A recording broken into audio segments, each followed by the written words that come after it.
Hello everyone, কি অবস্থা সবার? আশা করি সবাই ভালো আছেন। আজকে আমার ব্লগ ভিডিওতে আপনাদের স্বাগতম। আজকে যাচ্ছি বোনের বাড়িতে। এই যে রাস্তায় আসলাম, আসে দেখি একটা অটো নাই। এই যে আপনারা যে নদীটা দেখতেছেন, এই নদীর নাম হচ্ছে আনোয়ারের সুইমিং পুল। এই নদীতে অনেক ছেলে পেলে মিলে আমরা গোসল করি। খেলাধুলা করার পরে শরীরে কাদা লেগে থাকলে এই নদীতে আমরা গোসল করি। নদীর পানি অনেক সুন্দর পরিষ্কার। তো অটো একটাও আসতেছে না, দাঁড়ায় আছি রোডের উপরে। এই যে ফাইনালি অটোতে উঠছি, উঠে এই যে চলে যাচ্ছি বোনের বাসায় যাচ্ছি অনেকদিন পরে, যা বোন ভাগ্নির সাথে দেখা করব। বোন ভাগ্নিকে সাথে করে আমাদের বাড়িতে নিয়ে আসবো, অনেকদিন পরে বোন ভাগ্নিকে নিয়ে আসবো। এই আনন্দে বোনের বাসায় রওনা দিচ্ছি। আর এই যে ব্যানারটা আপনারা সামনে দেখতে পাচ্ছেন, অটো দেওয়ার সানগ্লাস পরা যে ছবিটা, ইনি অটো ভাড়া দেওয়ার জন্য এই যে ব্যানার ছাপাইছে। কার কার অটো লাগবে যোগাযোগ করতে পারেন। আর হ্যাঁ, এই যে গ্রামের ভিতর দিয়ে এইভাবে অটোতে চড়ে যাওয়ার মজাই আলাদা। অন্যরকম একটা ফিলিং কাজ করে। গ্রামের সৌন্দর্য ভালোভাবে দেখা যায়। আর অনেকে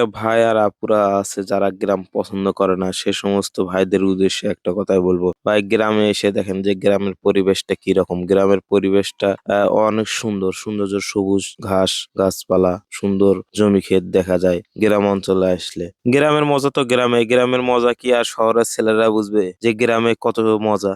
এই যে এখন চলে যাচ্ছি, সুন্দর করে চুল কাটছি আজকে, যে বোনের বাসায় যাচ্ছি বোনকে নেশার জন্য, বোন ভাগ্নিকে নেশার জন্য। যাদের বোন ভাগ্নি আছে তারাই বোঝে বোন ভাগ্নি থাকলে কতটা মজা হয়। আর আমার কিউট ভাগ্নির জন্য আজকে আমি বাজার থেকে কিছু কিনে নিয়ে যাব। ফাইনালি এই যে বাজারের সামনে চলে আসছি, এটা হচ্ছে আমার বোনের বাড়ির সামনে যে বাজারটা, এই বাজারে আসছি। এই বাজার থেকে কিউট ভাগ্নির জন্য দেখি কি কিনা যায়। জুস, বিস্কিট আর শক্তি প্লাস আমার ভাগ্নি বেশি পছন্দ করে। আমার কিউট ভাগ্নির জন্য আজকে আমি এই বাজার থেকে কিনে নিয়ে যাব। এই যে আমার কিউট ভাগ্নির জন্য বিস্কিট, শক্তি প্লাস, এই যে এগুলো কিনে নিয়ে যাচ্ছি। আমার ভাগ্নি অনেক বেশি পছন্দ করে। আর হ্যাঁ, যে সমস্ত ভাইদের ভাগ্নি আছে তারাই বোঝে ভাগ্নির কত আদরের, কত মধুর একটা সম্পর্ক মামা ভাগ্নির জন্য আজকে এগুলো নিয়ে যাচ্ছি। অনেক ভাই যাদের ভাগ্নি আছে তারা এই সমস্ত জিনিস কিনে নিয়ে যায় বাজার থেকে ভাগ্নির জন্য। এই যে চলে আসলাম বোনের বাড়িতে। এই যে এটা হলো বোনের বাড়ি। এই যে সুন্দর একটা লিচু গাছ আছে আমার বোনের বাড়িতে। এই যে আমার ভাগ্নিকে শক্তি প্লাস দেওয়ার পরে ভাগ্নি সুন্দর করে খাইতেছে, বলতেছে মামা সেই স্বাদ শক্তি প্লাস। আমি বলছিলাম যে ভাগ্নি সবচেয়ে বেশি শক্তি প্লাস পছন্দ করে। এই যে আর একটা ছোট ভাগ্নি, এটা হচ্ছে আমার একটা কিউটের ডিব্বা। এই দুইটা ভাগ্নি আমার অনেক কিউট, বড় ভাগ্নি আর ছোট ভাগ্নি। এই যে বোন ভাগ্নিকে নিয়ে বাড়ির দিকে রওনা দিলাম। এই যে আমার সেই কিউটের ডিব্বা ভাগ্নি, বললাম একটা চুমা দাও তো।